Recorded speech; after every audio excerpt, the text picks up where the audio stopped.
시작의 문을 쉽게 열어보는 주식학개론 시간입니다. 모더나의 백신, 오늘 키워드는 이 한마디로 설명이 가능하지 않을까 싶습니다. 미국 바이오 기업인 모더나에서 임상 실험을 했는데요. 여기서 전원 함차가 형성되었다, 이런 이슈와 함께 간밤 뉴욕 증시를 끌어올렸습니다. 자, 이로 인해서 오늘 우리 증시도 긍정적인 흐름 이어가고 있는데요. 자, 코스피는 2200선에 진입을 하면서 계속해서 좋은 흐름 이어가다가 후반대로 조금 흔들리기도 했습니다만 다시 한번 또 2200선 진입하는 모습 보여주고 있습니다. 자, 오늘은 토마토 투자 클럽 문서진 전문가, 김혜진 전문가 이렇게 두 분의 진입 모셔보고 이야기를 들어보는 시간 가져보도록 할 텐데요. 자, 일단은 어제 종합계획이 발표된 한국판 뉴딜 정책이 있죠. 당초 예정보다 이 사이즈가 좀 커졌습니다. 160조 원 규모가 들어간다고 하니까 이 기대감이 굉장한데 오늘도 이 이야기를 이어가 보도록 하겠습니다. 주식경제 이야기 쉽게 풀어보는 지니스탁 지금부터 들어갑니다.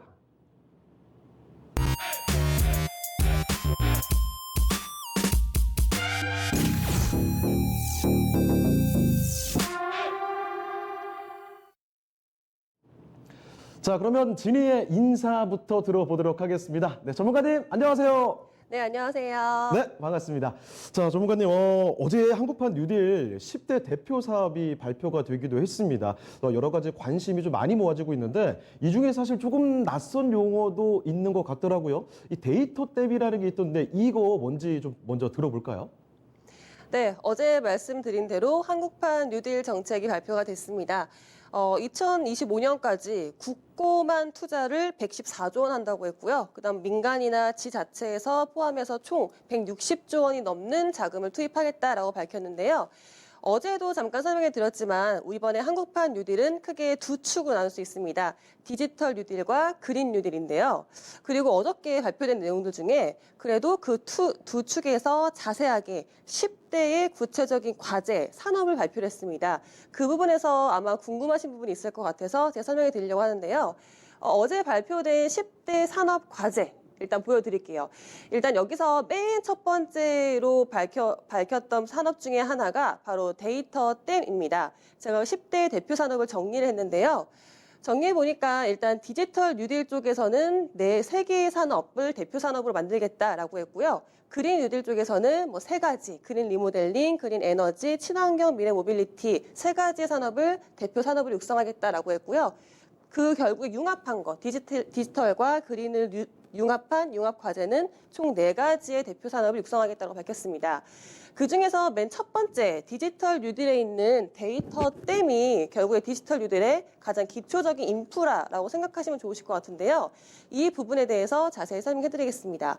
이 데이터 댐은요, 우리가 일반 댐이 강물을 저장했다가 생활 하수에도 쓰이고요, 농업에도 쓰이고 발전용으로도 쓰이듯이 이 데이터 댐은 이 댐 안에 강물 대신에 데이터를 저장했다가 각종 산업과 서비스에서 활용을 하겠다. 서비스의 활용도를 넓히겠다. 데이터의 인프라를 넓히겠다라고 생각하시면 좋으실 것 같아요. 이 데이터의 댐 개념은 2025년까지 58조 원을 투입해서 이 데이터 댐만 투자를 하겠다고 하고요.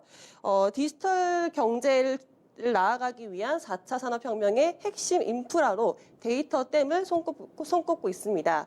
이 데이터 댐 같은 경우에는 결국에는 5G망을 통해서 이때 데이터를 모아놓을 거거든요. 이 댐에 수많은 데이터를 모아놓은 다음에 적재적소의 산업, 또 신성장 산업이 생겼을 때 그 데이터를 활용할 수 있도록 만들 건데 5G 통신망을 통해서 댐에 모아두었다가 나중에 데이터 산업 지원을 통해서 민간과 그다음에 중앙 정부의 합동 컨트롤 타워를 만들겠다라고 생각하시면 좋으실 것 같습니다. 사실 우리나라 이 데이터를 활용하는 거, 특히 공공 데이터를 활용했던 분야는 전 세계적으로 봤을 때 꽤 최상위에 놓여 있었거든요. 제가 우리나라의 공공 데이터를 얼마큼 활용을 잘 했는지를 보여주는 순위표가 있는데요. 그래프를 하나 준비했는데 지금 보시는 표는 OECD 국가들 중에 공공 데이터를 얼만큼 접근이 가능하고 활용을 하고 있는지 공공 데이터 개방 정책 순위입니다. 보시면 우리나라가 0.93을 기록하면서 2015년에서 2017년까지는 1위를 기록하고 꾸준히 상위를 기록했거든요. 공공 데이터 부분에서는 데이터 댐이 뭐 굳이 없었더라도 이렇게 개방돼 있었고 활용도를 하고 있었습니다. 데이터 댐을 위한 뭔가 인프라, 환경 조성이 돼 있던 거죠. 그런데 이번에 데이터 댐이 추가되는 건 그거였죠. 공공 데이터는 이미 활용을 하고 있다. 그러면 민간 데이터도 우리가 같이 활용하자, 공개해라, 공유해라 라고 생각하시면 좋으실 것 같아요. 그래서 어저께 네이버 대표도 네이버에 활용돼 있는 데이터들을 클라우드 기반을 통해서 공개를 하겠다라고 밝혔잖아요. 이렇게 공공의 데이터와 그다음 민간에서 쓰인 데이터가 합동을 함으로써 그 댐 안에 갇혀 있음으로써 신산업의 성장 동력이 될 수 있는 데이터를 같이 활용을 해서 산업적으로 육성을 해보자. 경제를 부흥해보자라는 게 이 데이터 댐의 의미라고 생각하시면 좋으실 것 같습니다. 자, 이 강물을 막아서 댐을 활용하는 것처럼 데이터 댐이라는 거, 데이터를 모아서 이제 이걸 활용한다라는 이 개념은 알겠습니다만 조금 더 사실 구체적인 설명이 필요하지 않을까라는 생각도 듭니다. 자, 전문가님, 그러면 이 데이터 댐이 실질적으로 어떻게 데이터를 모아서 어떻게 활용하는지 그 과정하고요. 이게 또 앞으로 어떤 효과를 가져올지 그 부분도 한번 들어볼까요? 네, 결국에는 이 데이터 댐 안에 공공 데이터와 민간 데이터 모두가 합쳐지고 수집이 돼야 하잖아요. 총 과정은 세 가지로 나눌 수 있을 것 같습니다. 일단 데이터 댐의 데이터들을 수집하는 과정이 필요하겠고요.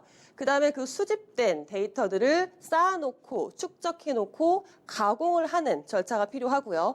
마지막으로 드디어 데이터를 활용해서 새로운 신성장 산업에 활용할 수 있게 발전시킬 수 있도록 하는 세 가지의 과정을 볼 텐데요.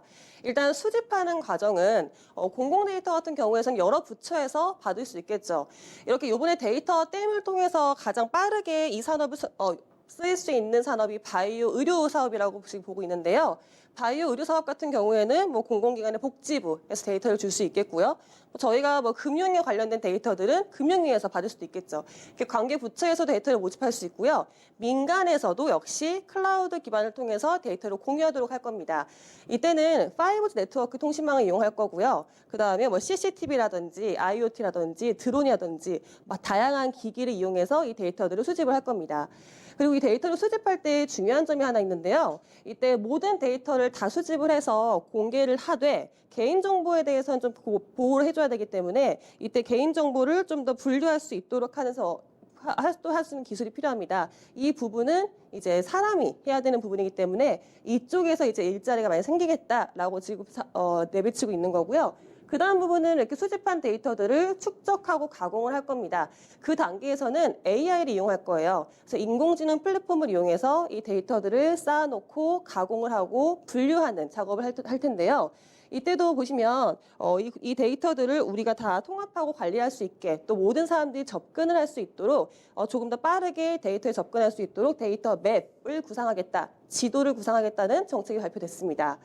그리고 이렇게 쌓인 데이터들을 드디어 활용하는 단계가 있을 텐데요. 이때도 역시 인공지능을 활용해서 인공지능에서 이제 데이터들이 축적되어 있으면 딥러닝을 통해서 이 데이터들이 어떤 산업에 쓰이면 좋겠다. 가장 최적화된 데이터 활용 방법을 쓸 수 있도록 활용하는 방법까지 세 단계를 걸칠 겁니다. 결국에 이런 데이터 댐을 통해서는 이렇게 인공지능의 좀 더 딥러닝, 인공지능의 발전, 좀 더 똑똑해진 인공지능을 만들겠다라는 구상도 있거든요. 그래서 결국에 이 데이터 댐을 활용한 경제 선순환 구조에 대해서 준비를 했는데요. 보시면 여태까지 들으셨던 내용들의 긍정적인 면들은 다 이 안에 있다고 보시면 좋으실 것 같아요.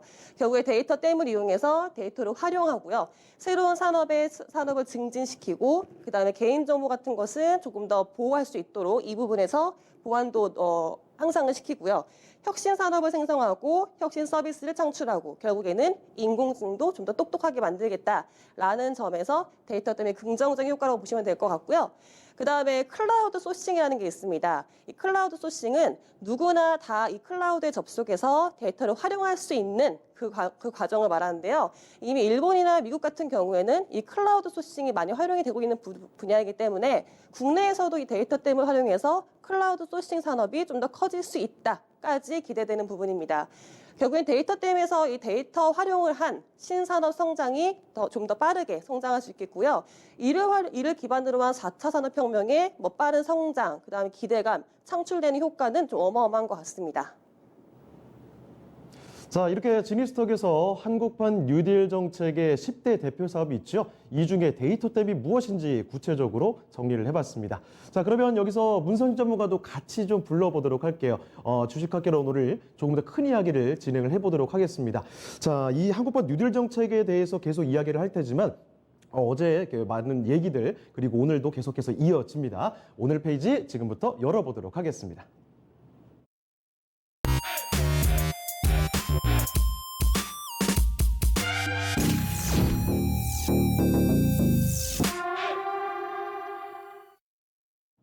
자, 한국판 뉴딜에 대해서 그 큰 축이 두 가지로 나뉜다고 말씀을 드렸습니다. 디지털 뉴딜이 있고요. 그린 뉴딜이 있는데 어제는 그린 뉴딜 쪽으로 집중해서 이야기를 해드렸죠. 오늘은 디지털 뉴딜 쪽으로 저희가 파헤쳐 보도록 하겠습니다. 자, 전문가님 그러면 디지털 뉴딜이 뭔지 정의부터 한번 내려주실까요? 네. 뭐 사실 앞서 지금 김혜진 전문가님이 이야기하신 거랑 좀 일맥상통한 부분인데요. 일단 다들 아시는 것처럼 이제 이번에 한국판 뉴딜을 발표했는데 5년 동안 이제 160조를 투입한다고 했습니다. 뭐 제가 어제도 이야기 드렸지만 투입한다고 했지 뭐 어떻게 될지는 모릅니다. 근데 중요한 건 주가라는 건 항상 이제 기대감을 가지고 가는 거기 때문에 요거는 뭐 좀 지켜봐야 되는 것 같고요. 결국은 이제 이게 5년이잖아요. 그러면 사실 지금 임기가 2년 남아 있는데 그 뒤에 3년은 어떻게 될지 몰라요. 그러면 가장 먼저 앞에서 강하게 집행할 수 있는 쪽에 좀 더 집중을 해야 된다라고 저는 생각합니다. 그러니까 너무 먼 미래의 청사진을 기대하고 이쪽에 대한 기대감을 가지시는 것보다는요. 어쨌든 그럼 2년 동안은 이쪽으로 좀 푸시를 할 수 있는 쪽을 보셔야 되는데 그게 대표적으로 이제 디지털 뉴딜 쪽에서는 말 그대로 저는 이제 데이터 쪽에 좀 포지션을 두시는 게 맞다라고 봅니다. 그러니까 뭐 자율주행, AI 이쪽과 관련된 부분도 투자는 하지만 이거는 사실상 2년 안에 뭔가 가시성을 만들기가 굉장히 어렵거든요. 근데 하지만 이 데이터와 관련된 부분에 있어서는 확실하게 2년 내에 속도를 낼 가능성이 매우 높습니다. 뭐 대표적으로 보면 뭐 아까 이야기했던 데이터댐이라든지 그다음에 이제 이게 뭐 원격 진료죠. 스마트 의료 인프라 같은 경우는 원격 의료고 그다음에 이제 뭐 그린 스마트 스쿨 뭐 이런 거 관련해 가지고 쭉 해서 전체적으로 데이터 관련 쪽에 이제 포지션을 두는 거라고 보시면 되고요. 다시 한번 이야기 드리지만 이 디지털 뉴딜 쪽에서 우리가 지금 현재 좀 관심을 가져볼 만한 건 앞으로 2년 동안 조금 더 상용화가 가까웠고 자본이 좀 집중될 수 있는 쪽이고 그게 저는 개인적으로 좀 데이터 쪽이 아닌가라고 생각합니다. 자, 디지털 뉴딜에 대해서 이야기 들어봤습니다. 앞서 말씀드렸던 데이터 댐부터 해서 뭐 원격 진료, 원격 의료 인프라, 뭐 그린 스마트 스쿨 여러 가지 것들이 있었는데요. 또 그중에 특히 강조를 해주신 게 이 데이터 쪽을 말씀을 해주셨어요. 자, 그러면 전문가님 디지털 뉴딜에서 주목해야 될 핵심 부분 바로 데이터다라고 정리를 해주신 것 같은데 이 내용 조금 더 들어보도록 할까요? 네, 이 데이터와 관련된 부분은 다시 한번 이야기 드리지만 가장 이제 핵심이 지금 현재 현 정부가 남은 임기 내에 가장 집중을 할 수 있는 포지션이 데이터 쪽입니다. 그러니까 다른 거는 앞서도 이야기했지만 조금 더 먼 미래예요. 그러면 지금 현재 해소 뭐 지금 당장에 뭔가 가시성이 안 보이거든요. 근데 이 데이터와 관련된 부분은 가시성을 좀 보일 수 있기 때문에 일단은 저는 이쪽에 집중해야 된다라고 보시고요. 보면 되고요. 그러니까 중요한 건 이거죠. 지금 현재 데이터 분야에서도 보시면 빅데이터 플랫폼을 30개까지 확대를 한다. 이게 뭐 대표적으로 이제 데이터 댐이라고 보시면 되고요. 네. 그다음에 공공 데이터 개방한다라는 거, 그다음에 AI 학습용 데이터 이거 전체적으로 다 이제 데이터를 활용하는 부분이잖아요. 네. 예, 데이터를 활용하는 부분이고, 그다음에 이제 이렇게 데이터 활용하는 게 되게 많아지는데 이게 데이터를 많이 뭐 이거 많이 소위 말하면 댐을 많이 물을 많이 가뒀다 해가지고 되는 게 아니잖아요. 그냥 물만 가두면 그게 저수지죠.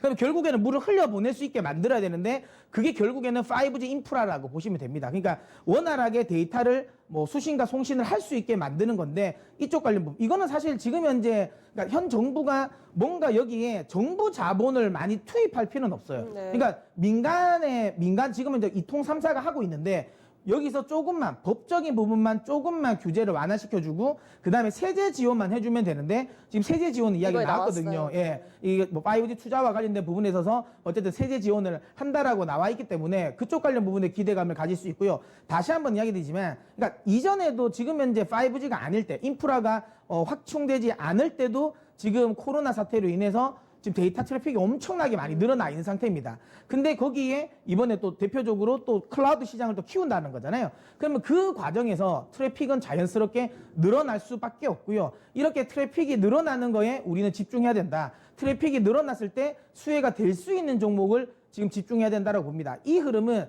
단순히 우리나라만의 흐름은 아니고요.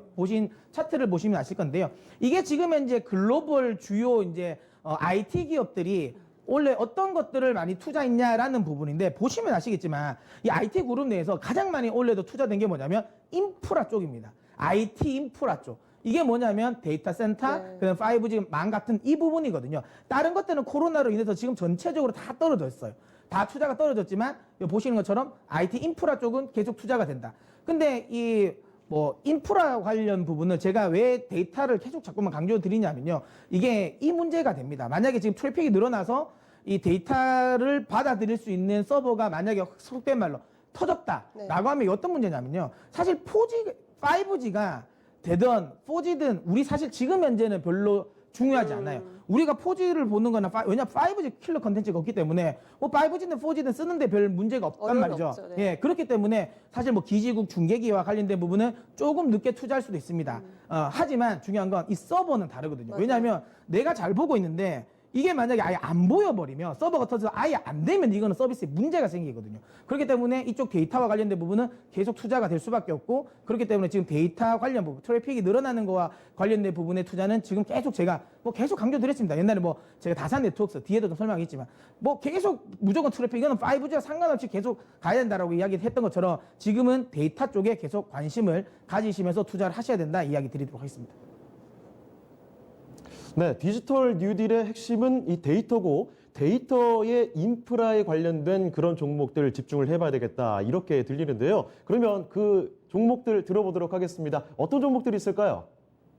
네, 저희가 이번에 이제 데이터와 관련된 트래픽과 관련된 부분에 있어서 이제 관심을 가져볼 만한 종목을 4종목을 선정을 했는데요. 일단 가장 먼저 이제 파이오링크 그리고 이제 KINX, Snet, PPI 이렇게 4종목을 저희가 이제 선정을 해봤는데요. 사실 이 종목들이 대체적으로 또 5G랑 또 엮여 있는 맞아요. 종목들도 있거든요. 그래서 조금 더 또 5G 관련 부분 또 관심 있으신 분들도 좀 잘 보시고요. 이런 생각하시는 분들도 계실 거예요. 오늘 5G 잘 가는데 지금 주가 보면 파이오링크라든지 KINX는 잘 안 가거든요. 그러면 이건 아닌 거 아니냐라고 생각하실 수 있는데 이 종목이 지금 현재 왜 잘 안 가는 지금 현재 5G 흐름엔 안 맞는지는 저희 설명드려 보면 아실 겁니다. 지금 현재 잘 가고 있는 종목들 같은 경우는 대부분 이제 기지국 관련 그렇죠. 부분 전통적인 지금 5G 네트워크. 쪽인 거고 네트워크 관련 쪽인데 요건 조금은 다른데 한번 들어보십시오. 예. 파이오링크를 먼저 볼까요? 그럼 파이오링크가 뭐를 하는 기업인지를 말씀을 드릴게요. 물론 파이오링크도 네트워크 관련 기업입니다. 근데 네트워크 보안 솔루션 기업인데요. 그 네트워크가 저희가 5G를 말씀드릴 때 하는 네트워크가 아니라 이제 데이터 센터에 네. 좀 집중이 된 거죠. 데이터 센터 내에서 이제 네트워크 활용하는 그 기업인데 일단 국내에서 그 시장에서 4년 연속 1위를 하는 부분이 있어요. 그 부분 설명해 드릴 거고요. 그다음에 보안 솔루션도 이제 제공을 하고 있는데 특히 보안 같은 경우가 최근에 이런 네트워크에서 되게 중요시되고 있기 때문에 이쪽에서도 설명 한번 해드리겠습니다. 먼저 파이오링크가 네트워크 솔루션으로 제공하는 것 중에 가장 뛰어난 기술을 가지고 있는 게 이 ADC거든요. 네. 이 ADC 같은 경우가 이제 어플리케이션 딜리버리 컨트롤러예요. 그러니까 이게 어플리케이션 전송을 하는 컨트롤러인데요. 그러니까 결국에는 이 전송을 할 때 데이터 센터에 트래픽이 막 몰려요. 데이터 트래픽이 막 몰렸을 때 과부하가 될 수 있거든요. 그러니까 이런 과부하가 될 수 있는 것을 예방하고 이 트래픽을 좀 더 분산시킬 수 있는 장치가 ADC인데요. 약간 신호등 같은 거네요. 네. 그렇죠. 빨간불일 때 신호수 같은 일로 가라 이렇게 교통 정리해주는. 네, 이렇게 분산시켜주는 네. 적절하게 그러니까 한쪽으로 몰리는 트래픽을 막아주는 거죠. 그러니까 이쪽에서 부분에서 지금 4년 연속 1위를 하고 있는 부분이 있거든요. 제가 파이오링크가 영위하는 그 데이터 네트워크 솔루션 사업을 다 준비하긴 했는데요. 이 부분을 다 영위를 합니다. 근데 제가 주목하는 부분은 이 데이터 센터 쪽이에요. 맨 오른쪽 밑에 있는 부분이 데이터 센터 쪽이고요. 그다음에 ADC 장비 보이시죠? 이게 ADC 있고요. 그다음에 위쪽에 이제 뭐 클라우드의 웹 방화벽, 뭐 보안 솔루션 같은 부분도 지금 뭐 동사가 영위하고 있는데 이 ADC가 이 데이터 센터에서는 거의 핵심 솔루션 중에 하나거든요. 그렇죠. 네. 네, 그러니까 트래픽이 과부하되면 안 되기 때문에 이걸 이렇게 뭐라고 하나 부하가 된다고 데이터 부하가 네. 된다고 하죠. 이 부하를 분산시켜주는 역할인데 이거 사실 용어 로드 밸런싱이라고 해서 말 그대로 신호등처럼 이 길을 이렇게 밸런싱을 해주는 거죠. 이거 쉽게 말하면 이제 그 영등포 그 로타리에 로타리요? 신호등이 없는 거랑 똑같은 거겠죠. 예, 트래픽이 엄청나게 많이 몰리는데 정신이 없잖아요. 예, 신호등이 없으면 안 되는 네, 것처럼. 그렇죠. 예. 거기에 신호등 하나만 세워놔도 뭐 교통해주시는 분 하나만 세워놔도 좀 더 빠르게 순환이 될 네. 수 있으니까 그 부분을 하는 장치가 ADC다. 그럼 이쪽에서가 지금 사업성이 데이터 센터가 이렇게 많이 생산이 되고 수요가 늘 때 당연히 이 장비는 들어갈 수밖에 없거든요. 그럼 그 부분에서 국내에서 독보적이게 국내 점유율을 차지하고 있기 때문에 당연히 수혜가 될 수밖에 없고요. 지금 보시는 부분이 이제 파이오링크의 매출 구성인 부분인데 ADC가 가장 많고요. 그리고 이제 보안 솔루션도 설명해 드릴게요. 네. 이 ADC 같은 경우 일단 ADC 설명 끝내면 일단 국내에서 거의 40% 육박하는 국내 점유율을 가지고 있습니다. 그러니까 당연히 데이터 센터가 늘어난다라고 했을 때 거기에 들어가는 ADC 장비들은 파이오링크가 다 영위할 수 있다라고 생각하시면 좋으실 것 같고요. 그다음에 보안 솔루션 같은 경우에도 최근에 이 클라우드 같은 거가 이제 많이 육성이 되고 있잖아요. 클라우드는 말 그대로 거기에 정보 데이터를 다 공유를 할 수 있는 건데 물론 가상화를 시켜서 할 수도 있지만 그 클라우드의 보안이 많이 뚫려버리면 이 데이터 정보에 대해서 좀 많이 치명적인 문제가 될 수 있거든요. 그러니까 그 부분에서 보안 솔루션을 하고 있습니다. 최근에 뭐 방화벽 같은 부분도 있고요. 이런 부분에서도 뭐 성장성은 충분히 있는 것 같아요. 그다음 파이오링크의 지분 중에 35%가 NHN이거든요. 네. 그러니까 NHN도 이쪽에 클라우드 서비스라든지 뭐 데이터 센터라든지 계속 육성을 하고 네, 있으니까. 요즘에 굉장히 많이 하고 있죠. 예. 네, 토스트라고 해서 그 데이터 센터 클라우드 하고 있잖아요. 그쪽에서 같이 이 모회사가 이렇게 같이 갔을 때 자회사인 파이오링크의 뭐 장비들, 솔루션들이 다 같이 수혜를 받을 수밖에 없으니까 그쪽에서 성장성은 충분히 있는 것 같아요. 그래서 저는 파이오링크 실적도 괜찮아지고 있거든요. 현재 작년부터 코로나가 있었던 상황에서도 견조하게 유지가 되고 있기 때문에 파이오링크는 그 네트워크 솔루션 중에서 이제 데이터 센터에 증설이 됐을 때 수혜를 받을 수 있는 기업으로 지금 이렇게 뭐랄까요 주가가 지지부진할 때 네. 좀 관심 가지셔야 될 것 같아요. 그래서 네. 저는 파이오링크 점수를 줄 때 네. 고민을 많이 했는데요. 네. 저는 10점 주겠습니다. 네, 역시 뭐. 근데 아까도 지금 들어보셔서 아시겠지만 이 파이오링크 같은 경우가 5G와 관련된 부분이 직접적인 연관이라기보다는 그렇죠. 데이터 센터니까 오히려 그 언택트 쪽에 좀 묶인다라고 보시면 네, 되는데 맞아요. 근데 사실 5G 앞서도 저희가 이야기드린 것처럼 5G 쪽이 성장하고 그렇게 트래픽이 늘어나면 안 갈 리가 전혀 없거든요. 같이 가는 거죠. 네, 같이 가기 때문에 좀 관심을 가졌으면 좋겠고요.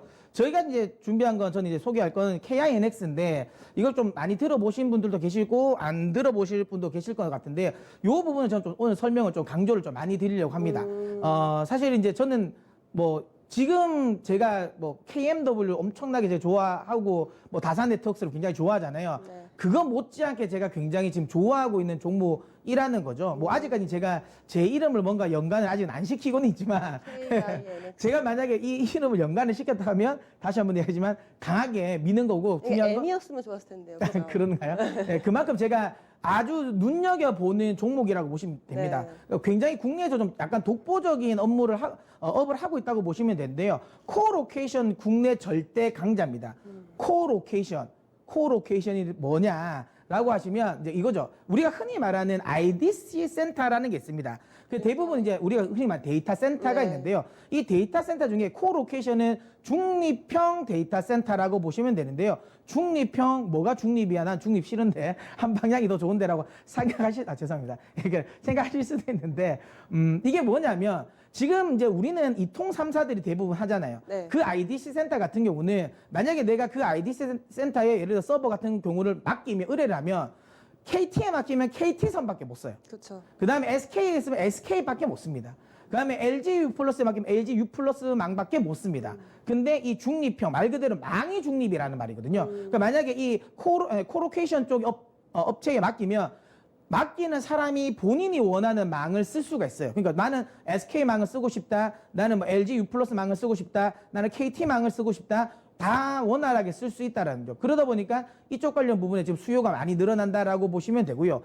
클라우드 시장이 성장함에 따라서 자연스럽게 이제 실적은 개선이 된다라고 보시면 됩니다. 결국에는 데이터 센터가 계속 증설된다라는 건데 제가 준비한 표를 보면서 하나씩 설명을 드리겠습니다.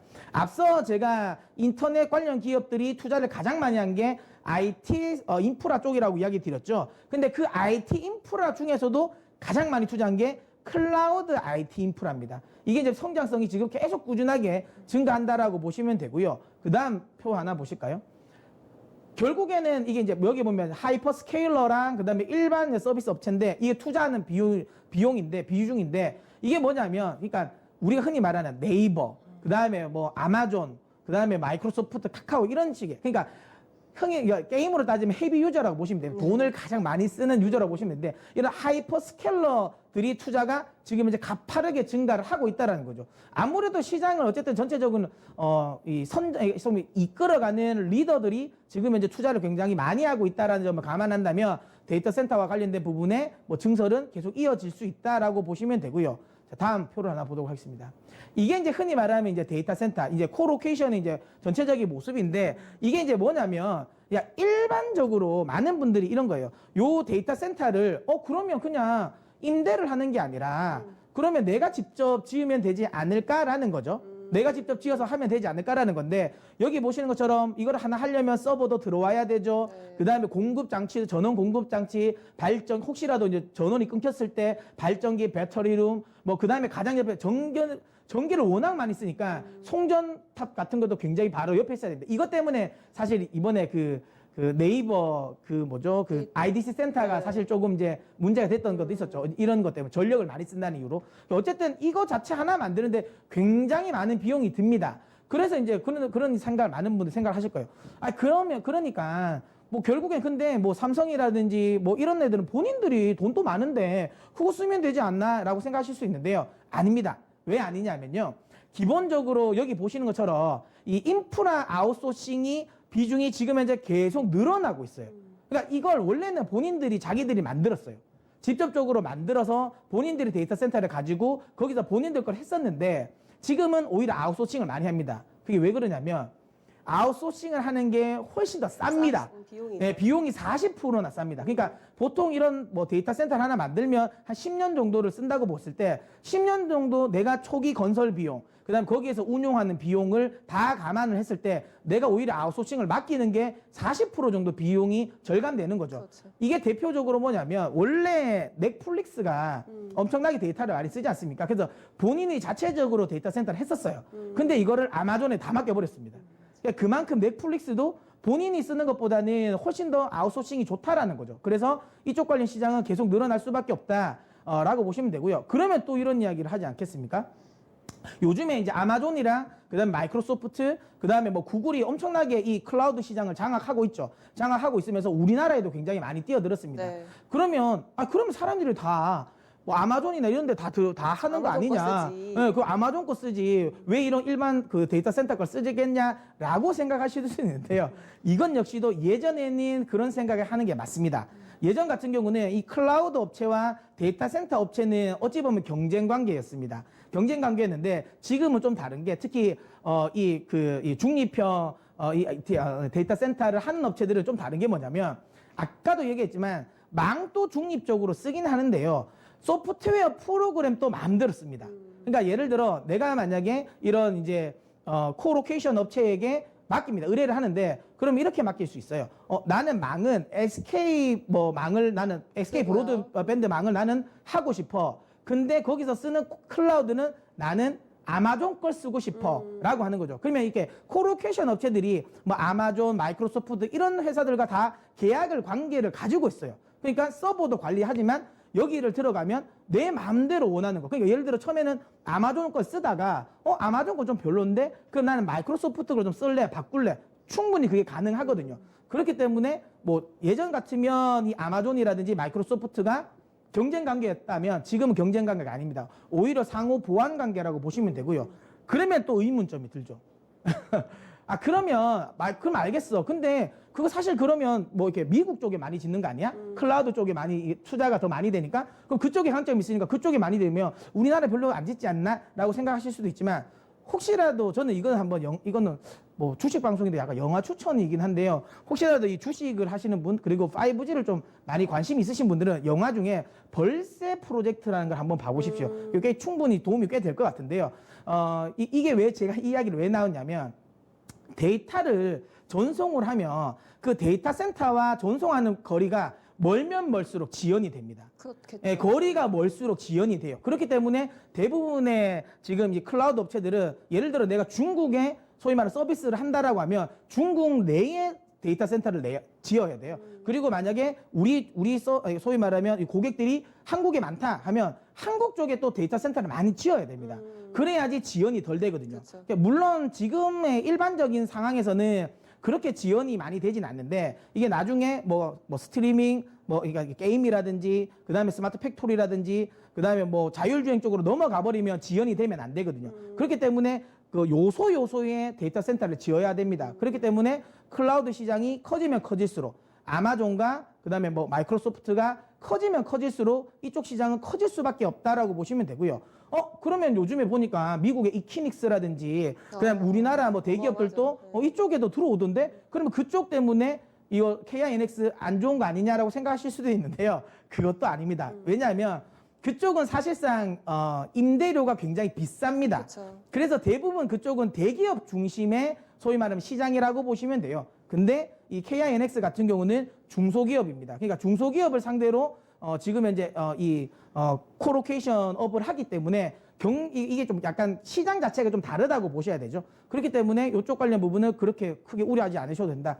최근에 저는 조금 이 지지부진한 흐름이 저는 그것 때문이라고 보거든요. 최근 들어서 이제 9월달까지 자사주 처분을 합니다. 물론 거래량을 보면 대충 어떤 느낌인지 알 것 같거든요. 최근에 그거 이슈 나오고 거래량이 확 폭발하면서 그걸 기관들이 다 사긴 했던데 어쨌든 그 이슈 때문에 조금 저는 지지부진하다라고 보는데 제 설명을 들으시면 아시겠지만 제가 이렇게 열변을 토할 정도면 굉장히 괜찮은 기업이거든요. 충분히 한번 관심 가져보시고 저는 뭐 지금 자리에서도 저가 매수 가능하다고 보기 때문에 제가 드리는 점수는 10점을 드리도록 하겠습니다. KINX는 정말 좋은 것 같아요. 그 아까 말씀에서 코로케이션은 그게 서버 호텔이라 네. 부르더라고요. 서버도 공간도 빌려주고 서비스 제공해주고. 네. 최근에 제가 처음 하면은 뭐 일본 같은 데 가면은 카카오톡이나 카카오가 되게 잘 되거든요. 네. 카카오도 지금 KINX 그 IX를 사용하고 네. 있거든요. 그래서 그걸 해상 케이블로 이용해서 네. 그리고 밸류 매력 한번 말씀드려도 돼요? 네네. 예, 알겠습니다. 제 건 숟가락 먼저 아니지만 보십시오. 네. 아까 이키닉스 설명해주셨잖아요. 네. 미국에 거의 동종 업계죠. 그러니까 같은 사업을 영위하는 기업인데 밸류에이션 매력이 지금 이키닉스는 112배, PER이 네. 112배거든요. 네. 근데 지금 KINX는 내년 실적까지 가면 15배로 네. 거래가 되고 있기 때문에 밸류에 대한 매력도 있어서 저도 KINX는 되게 좋은 것 같은데요. 네. 네. SNS 볼게요. SNS 봐야 되겠죠? 네, SNS는 이것도 이제 프로그램 네트워크 솔루션을 제공하는 회사인데요. SNS를 아시는 분들은 아마 빠이너무 썼는 기업이 삼성이실 그렇죠. 거예요. 네, 삼성전자에서 이제 네트워크 사업부에서 분할해서 나온 기업이고요. 그래서 국내에서는 이 삼성전자의 든든한 고객사가 있으니까 삼성의 계열사들이 하는 네트워크 솔루션을 다 제공을 하고 있거든요. 그래서 이 NI 네트워크 인프라 부분에서 이제 1위를 차지하고 있는 기업이 이제 SNS이고요. 보시면 이제 고객사비 매출액 추이인데요. 일단 삼성 쪽의 매출이 이제 그 주황 색깔로 표시되어 있는 부분이고요. 나머지 위쪽이 삼성을 제외한 부분인데 삼성을 제외한 부분도 고객사들이 조금 든든한 게 국내 이제 은행들이 많이 들어가 있고요. 그다음에 공공기관들의 이제 그 네트워크 솔루션을 제공을 하고 있는 기업이 SNS입니다. 그래서 B2B 영업을 많이 하는 기업이고요. 그리고 유지보수, 특히 이 솔루션 업체들 같은 경우에는 처음에 네트워크 솔루션을 제공할 때도 이 매출에서 인식이 되지만 유지보수 매출도 무시할 수 없거든요. 이 유지보수 할 때도 계속 비용을 받고 매출로 인식이 되기 때문에 이쪽에서의 매출액 추이도 보시면요. 최근에 뭐 코로나 때문에 많이 걱정을 하셨을 거예요. SNS도 역시나 코로나 때문에 실적이 조금 둔화될 것이다라고 했었는데요. 이 유지보수 때문에 그러니까 유지하고 보수하고 이쪽에서 계속 비용이 매출이 나왔기 때문에 이쪽에서 실적이 잘 나왔습니다. 1분기 실적이 잘 나왔고요. 하반기 그러니까 기대보다 잘 나왔다는 말씀이고요.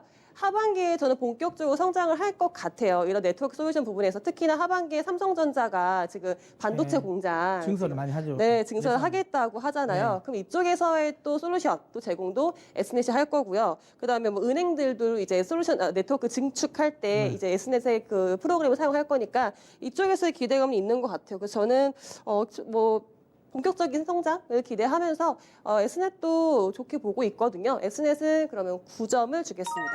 네, 그 다음에 이제 마지막으로 PPI인데요. 사실 이 종목들 중에서는 가장 그래도 5G와 연관은 가장 많습니다. 물론 이 다 나머지 종목들도 5G는 맞지만 약간 간접적인 영향이라면 PPI 같은 경우는 직접적인 종목이라고 보시면 되는데요.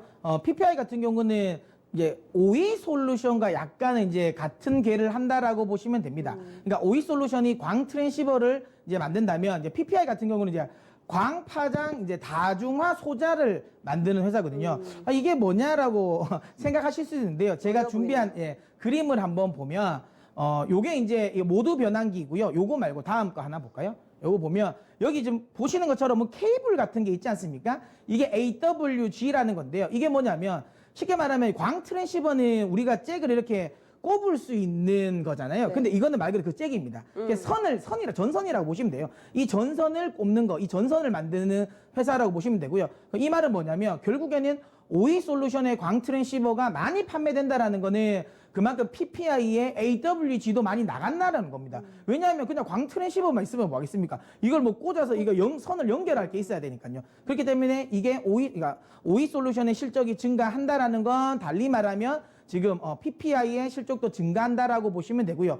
그리고 여기서도 데이터 센터가 나옵니다. 그러니까 결국은 데이터 센터가 증설되면 거기에 네트워크 장비의 백홀 쪽에 대부분 다 선을 다 꼽아 놓고 있죠. 여러분 뭐 데이터 센터 보시면 막 노란색 선이 엄청나게 많죠. 촘촘하게 많이 있는 거, 그 선을 쉽게 말하면 이 회사가 만든다라고 보시면 됩니다. 그렇기 때문에 트래픽 증가에 따른 이제 수혜가 기대된다라고 보시기 때문에 저 개인적인 생각에는 뭐 이 종목 같은 경우는 뭐 충분히 5G로 보셔도 되고요. 그다음에 데이터 센터와 관련된 부분도 보셔도 되기 때문에 뭐 주가를 보니까 최근에 또 약간 바닥권이 네. 좀 있더라고요. 그래서 관심도 한번 가져볼 만하다. 다만 시총이 좀 사이즈가 좀 작아요. 그래서 제가 막 적극적으로 좀 이야기 드리기는 그렇고요. 그래서 제가 드리는 건 9점을 드리도록 하겠습니다.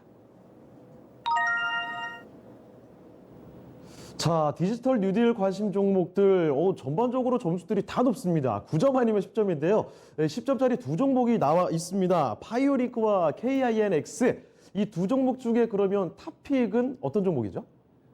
뭐 사실 뭐 보신 분은 아시겠지만 저희가 좀 제가 열변을 토했던 저는 KINX를 저는 탑픽으로 선정해 드리도록 하겠습니다.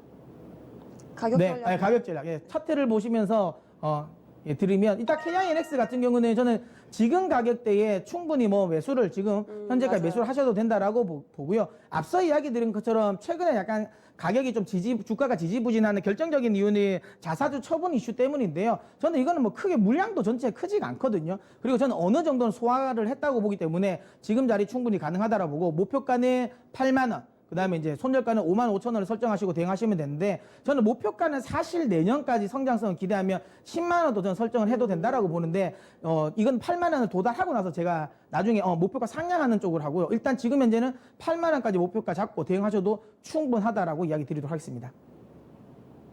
자, 디지털 뉴딜의 탑픽 종목 바로 KINX입니다. 자, 오늘 이렇게 디지털 뉴딜에 대해서 이야기를 들어봤는데요. 탑픽 종목 오늘 당장은 잘 가는 건 아니지만 꼭 좀 기억을 해두셔야 될 것 같습니다. 왜냐하면요. 지난 추천주들이 지금 잘 가고 있거든요. 몇 가지 종목 말씀을 드리도록 하죠. 자, 5월 26일에 KMW, 27일에 또 다산네트워크스, 6월 30일에 이노와이어리스까지 해서 이렇게 5G 관련된 종목들을 말씀을 드렸는데 수익률 대단합니다. 오늘도 뭐 급등세 보여주고 있거든요. 자, 한번 리뷰 들어보도록 하겠습니다. 전문가님, 이 종목들 좀 다시 한번 봐주시죠. 네. 나왔네요. 네. 저희가 이제 계속 나올 때마다 제가 좀 강조를 좀 드리고 있는데, 5G 이야기를 계속 했었습니다. 그러니까 5G를 이야기 드릴 때 항상 강조드렸던 건 7월을 제가 주목을 하라고 이야기 드렸거든요. 7월에 미국의 이제 주파수 경매가 시작이 되면서부터 흐름이 나올 거니까 7월 초부터 좀 모으시고 본격적인 흐름은 7월 셋째 주부터 나올 거라 그랬는데 다행히 제가 뭐 이렇게 점을 딱 찍어서 한 건 아닌데 희한하게 딱 셋째 주부터 오늘 같이 흐름이 나오는데요. 주파수 경매가 23일입니다. 그럼 주파수 경매 끝나면 재료가 끝난 거 아니냐라고 한다고 오해하실 수도 있는데 그게 아니라요. 주파수 경매가 이제 시작이 되고 낙찰이 끝나고 나면 이제 본격적으로 버라이즌이라든지 AT&T가 그쵸. 발주가 나올 거예요. 그럼 그 발주 이슈가 분명히 더 강합니다. 그렇기 때문에 아직까지 끝나지 않았다. 제가 생각에는 어쨌든 썸머 랠리는 5G로 계속 저는 가져가셔야 된다고 보고요. KMW 많은 분들이 에이스테크 잘 가고 그다음에 서지스템 잘 가는데 왜 KM은 안 가냐? 뭐 KMW의 M이 문서진의 M이라면서 왜 KM은 그렇게 안 가냐고 하셨지만 제가 그때마다 이야기 드렸습니다. 갈 종목은 결국은 가고 사실 사이즈가 다르다. 시총이 거의 10배잖아요. 다른 5G 관련 종목들 중에서 10배고 결국에는 메인 수급들, 외국인 기관이 들어와야 되는데 그쪽 관련 부분이 조금 늦었다고 보고요. 중요한 건 뭐 저는 키 맞추기 차원이 아니라 결국은 저는 KMW는 8만 원, 10만 원까지 목표가를 높이면서 갈 거라고 보기 때문에 지금 자리에서 뭐 저는 너무 많이 올라온 거 아니야? 라고 생각하실 필요는 전혀 없다. 목표가 제가 항상 강조드리죠. 8만 원 미만에서는 한 주도 파시지 마시라는 이야기 드리고요. 8만 원 도달했다고 끝은 아니고요. 8월 달까지 생각을 한다면 10만 원 라인까지도 기대해 볼 수 있기 때문에 계속 목표가 저는 상향 조정하겠습니다. 가지고 계신 분은 수익 극대화 하시길 바라겠고요. 자, 그 다음에 제가 이제 또 엄청 강조했던 요즘에 이거 문산 네트워크잖아요. 이게 갑자기 문산 네트워크가 됐더라고요. 제가 트래픽 관련 이야기를 좀 많이 드렸죠. 네. 이때 이제 다산 네트워크를 설명을 드릴 때도 그러니까 원래는 순서는 기지국 투자하고 중계기 투자하고 그 다음에 백홀 쪽 네트워크인데 지금 갑자기 코로나 때문에 이 트래픽 양이 갑자기 늘어나서 사실 이 통사 입장에서는 앞서도 이야기됐죠. 서버가 다운되면 그냥 아무것도 안 된단 말이죠. 그래서